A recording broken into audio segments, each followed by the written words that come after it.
பல்வேறு கோரிக்கைகளை வலியுறுத்தி தமிழகம் முழுவதும் மாநில அரசு ஊழியர்கள் சங்கத்தினர் 3வது நாளாக போராட்டத்தில் ஈடுபட்டுள்ளனர். நிலையில் அவர்கள் நடத்தி வரும் போராட்டம் தொடர்பான தகவல்களை அங்கிருக்கும் நமது செய்தியாளரிடம் கேட்கலாம். நெல்லையில் நடைபெறும் மறியலில் எத்தனை பேர் ஈடுபட்டிருக்கிறாங்க? அவர்களின் முக்கிய கோரிக்கை என்னன்னு சொல்லுங்க.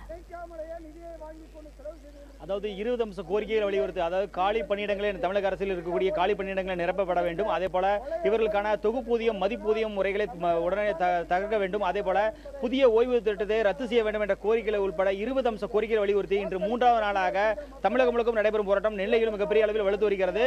நாம் இருக்கக்கூடிய பகுதி நெல்லை மாவட்ட ஆட்சியர் வளாகம். இந்த ஆட்சியர் வளாகத்தில் தான் சுமார் 2000க்கும் அதிகமான பெண்கள் இந்த கலந்து கொண்டுள்ளனர். சுமார் ஆண்களும் பெண்களுமாக சுமார் 2000க்கும் அதிகமானோர் இந்த போராட்டத்தில் கலந்து கொண்டு அவர்கள் கோரிக்கையாக வைப்பது என்னவென்றால், இங்கு அதாவது இவர்களுக்கான அந்த 20 அம்ச கோரிக்கைகள் உடனடியாக நிறைவேற்ற வேண்டும். கடந்த 4.5 ஆண்டு காலமாக எந்த ஒரு பேச்சுவார்த்தைக்கும் வராத தமிழக அரசு இந்த முறையாவது உடனடியாக அதற்கான நடவடிக்கைகள் எடுக்கப்பட வேண்டும் என்ற கோரிக்கை வலியுறுத்தான் சத்துணவு ஊழியர்கள், அங்கன்வாடி ஊழியர்கள் மற்றும் பல்வேறு துறை சார்ந்த அரசு துறை ஊழியர்கள் அனைவரும் சேர்ந்து இன்று ஒருங்கிணைந்து போராட்டம் நடத்தி வருகின்றனர். இந்த போராட்டம் குறித்து பேசுவதற்கு குமாரவேல் நம்ம இருக்கா, அவர்கிட்ட கேட்கலாம். ஐயா சொல்லுங்க, இந்த போராட்டத்தின் முக்கிய அம்ச கோரிக்கைகளை சொல்றீங்க.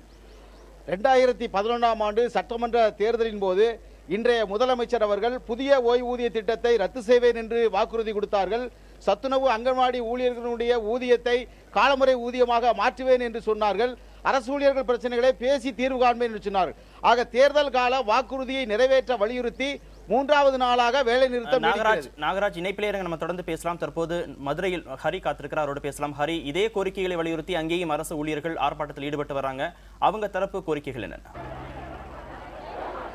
தற்போது இந்த போராட்டமானது சாலை மறியல் போராட்டம் அறிவிக்கிறது. அந்த நேரடி காட்சிகளை தான் நேரடியாக பார்க்கலாம். அதாவது மதுரை மாவட்ட ஆட்சியர் அலுவலகம் செல்லும்படியான அந்த திருவள்ளுவர் சாலை சந்திப்பில் தான் இந்த சாலை மறியல் போராட்டம் நடந்திருக்கிறது. இதில் பல்வேறு சங்கங்களைச் சேர்ந்த ஊழியர்கள் தற்போது சாலை மறியல் போராட்டத்தில் ஈடுபட்டிருக்காங்க. ஏராளமான பெண்கள் இந்த போராட்டத்தில் ஈடுபட்டிருக்காங்க. அவங்க மிக முக்கியமாக புதிய அந்த பென்ஷன் திட்டத்தை ரத்து செய்ய வேண்டும், காலி பணியிடங்கள் நிரப்ப வேண்டும், மத்திய அரசு ஊழியர்களுக்கு நிகரான சம்பளம் வழங்க வேண்டும் உள்ளிட்ட 20 அம்ச கோரிக்கைகளை வலியுறுத்தி தான் இந்த போராட்டம் தொடர்ந்து 3வது நாளாக நீடித்து வருகிறது. கடந்த 2 நாட்களாக பணிகளை புறக்கணித்து அந்தந்த பகுதிகளில் ஆர்ப்பாட்டமாக நடத்தி வந்த இவர்கள் தற்போது மறியல் போராட்டத்தில் ஈடுபட்டிருக்காங்க. மாவட்ட தமிழகம் முழுவதும் நடைபெறும் போராட்டத்தில் ஒரு பகுதியாக மதுரையில் பல்வேறு சங்கங்களை ஒன்றிணைந்து இந்த போராட்டத்தில் ஈடுபட்டிருக்காங்க. இன்னும் இதில் ஏராளமான பெண்கள் தான் முக்கியமாக அந்த போராட்டத்தில் ஈடுபட்டு வராங்க.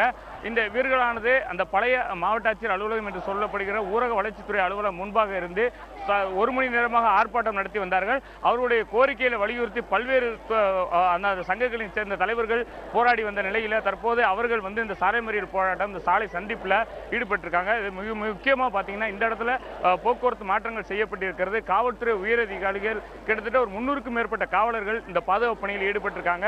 அவர்களை கைது செய்வதற்காக வாகனங்கள் தயார் நிலையில் இருக்கிறது. கார்த்திகேயன், ஹரி இணைப்பில் நம்ம தொடர்ந்து பேசலாம். நாகராஜ், தேர்தலுக்கான அறிவிப்பு விரைவில் வெளிவர இருக்கிறது. அதற்காக அரசு அலுவலர்கள் பயிற்சியில் ஈடுபட வேண்டும். அது மட்டுமல்லாமல் நிறைய பொதுமக்களுக்கான பணிகள் கிடப்பில் போடப்பட்டிருக்கிறது. அரசு ஊழியர்களுடைய போராட்டத்தால் நாள் ஒன்றுக்கு 1000 கோடி ரூபாய் அளவுக்கு இழப்பு ஏற்பட்டிருப்பதாக சொல்லப்படுகிறது.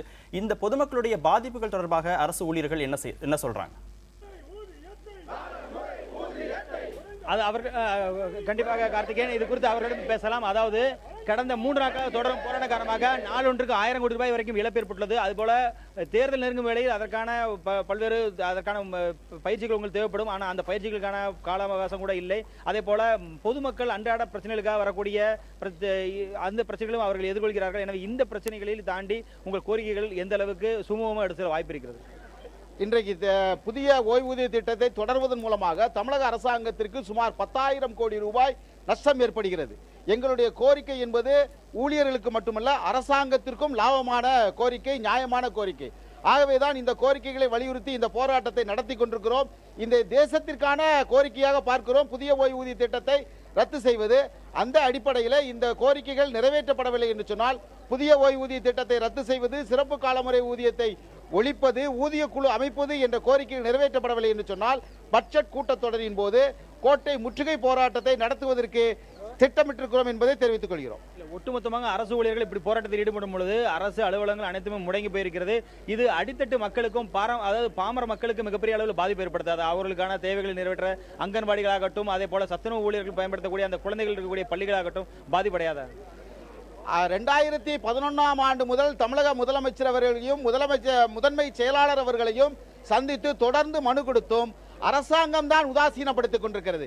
இந்த அரசு ஊழியர்களுடைய வரலாற்றில் இன்றைக்கு தான் முதன்முறையாக சத்துணவு அங்கன்வாடி மையங்கள் உணவு போடாமல் மூடப்பட்டிருக்கிறது. ஆக பல்வேறு போராட்டங்களுடைய உணர்வுகளை இந்த அரசாங்கம் கவனத்தில் கொள்ளவில்லை. இந்த அரசுக்கு ஏற்பட்டிருக்கூடிய இழப்பு, மக்களுக்கு ஏற்பட்டிருக்கூடிய இழப்பு அனைத்திற்கும் ஆளுகின்ற அண்ணா திராவிட முன்னேற்ற கழக அரசாங்கமே பொறுப்பு என்பதை இந்த நேரத்திலே பணிவோடு தெரிவித்துக் கொள்கிறோம். இந்த காலவரையற்ற வேலை நிறுத்தம் எதை நோக்கி செல்கிறது? இது பல மக்களோட பிரச்சனைகளை முழுமையாக முடிக்க முடியாத ஒரு சூழ்நிலை இருக்கும்போது எதை நோக்கி எத்தனை நாள் வரைக்கும் இந்த செல்லும் இந்த போராட்டம் என்பது நிச்சயமாக எங்களுடைய கோரிக்கை நிறைவேறும். குறிப்பாக சொல்வது என்று சொன்னால் 2 லட்சம் பணியிடங்கள் காலியாக இருக்கிறது. 75 லட்சம் வாலிபர்கள் வேலை இல்லாமல் காத்து கிடக்கிறார்கள், படித்து முடித்து விட்டது. அந்த 2 லட்சம் பணியிடங்களை முறையான காலமுறை ஊதியத்தில் நாங்கள் பணியமர்த்த வேண்டும் என்று கேட்டுக்கொண்டிருக்கிறோம். 4000 ஊதியத்திற்கு 13 ஆண்டுகளாக வேலை பார்த்துக் கொண்டிருக்கக்கூடிய அவல நிலை தமிழக அரசாங்கத்தில் நீடிக்கிறது.